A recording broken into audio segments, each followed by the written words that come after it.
అసలే software industry పడిపోయింది. పద్దాక ఏదో ఒక యుద్ధం జరుగుతూనే ఉంటుంది. ట్రంప్ టారిఫ్ వార్స్, వ్యాపారాలు కూడా పెద్దగా ఏమీ లేవు.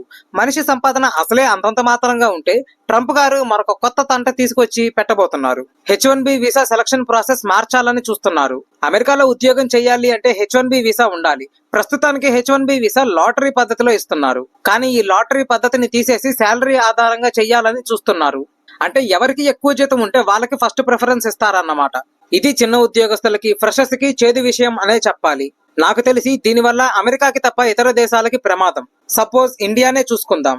లాటరీ పద్ధతిలో ఏంటంటే చిన్న పెద్ద కొత్తగా ఉద్యోగంలోకి వచ్చిన వారా లేకపోతే ఎక్స్పీరియన్స్డా సంబంధం లేదు, అందరికీ సమాన అవకాశాలు ఉంటాయి. జీతం ఆధారిత సిస్టమ్ లో పెద్ద జీతాల వారికి ఎక్కువ అవకాశాలు ఉంటాయి. ఇది వీసా అప్లై చేసే వారికి కలిగే లాభం నష్టం. దేశానికి ప్రమాదం ఎలా అంటే, ఇప్పుడు నేనే ఉన్నాను, నాకు ఒక కంపెనీ ఉంది, నెలకి 4 లక్షల జీతం ఇచ్చే ఉద్యోగం ఇవ్వాలి అని అనుకుంటున్నాను. ఖచ్చితంగా దానికి తగ్గ టాలెంట్ ఉన్న వ్యక్తినే తీసుకుంటాను కదా, మామూలు వ్యక్తిని తీసుకోను కదా. అంటే పెద్ద జీతాల వారు అంటే దాదాపు మొత్తం స్కిల్డ్ లేబరే ఉంటారు. ఏదో అదృష్టం బాగుంటే మామూలు వ్యక్తికి కూడా పెద్ద జీతం ఉద్యోగం రావచ్చు, కానీ ఎక్కువ శాతం స్కిల్డ్ లేబరే ఉంటారు. వీళ్ళంతా దేశం వదిలేసి వెళ్ళిపోతారు.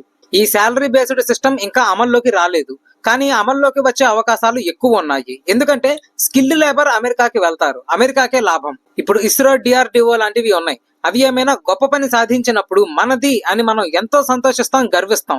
దానికి కారణం ఎవరు? అక్కడ పనిచేస్తున్న సైంటిస్టులు.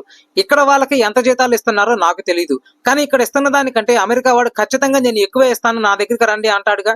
ఇలా ఎన్నో అవకాశాలు ఉన్న ఎంతో మంది స్కిల్డ్ పీపుల్, దేశభక్తులు, వాళ్ళ తెలివి, టాలెంట్, స్కిల్స్ అంతా కూడా భారతదేశానికే ఉపయోగపడాలి అని దేశాన్ని విడిచిపెట్టి వెళ్లకుండా దేశ ప్రగతిలో వాళ్ళ పాత్ర వాళ్ళు వహిస్తున్నారు. వారందరికీ పాదాభివందనాలు. అమెరికా వెళ్ళాలి అనుకుంటున్న మీ స్నేహితులు, బంధువులు అందరికీ ఈ వీడియో షేర్ చేయండి. ఈ వీడియో కనుక మీకు నచ్చినట్టు అయితే లైక్ చేయండి, మీ ఫ్రెండ్స్ అండ్ ఫ్యామిలీకి షేర్ చేయండి. ఇటువంటి మరిన్ని వీడియోస్ కోసం మా శేషసాయి అఫీషియల్ యూట్యూబ్ ఛానల్ ని సబ్స్క్రైబ్ చేయండి. మీ సలహాలు, సూచనలు, అభిప్రాయాలు కింద కామెంట్స్ సెక్షన్ లో తెలపండి. జై శ్రీరామ్, జై హింద్.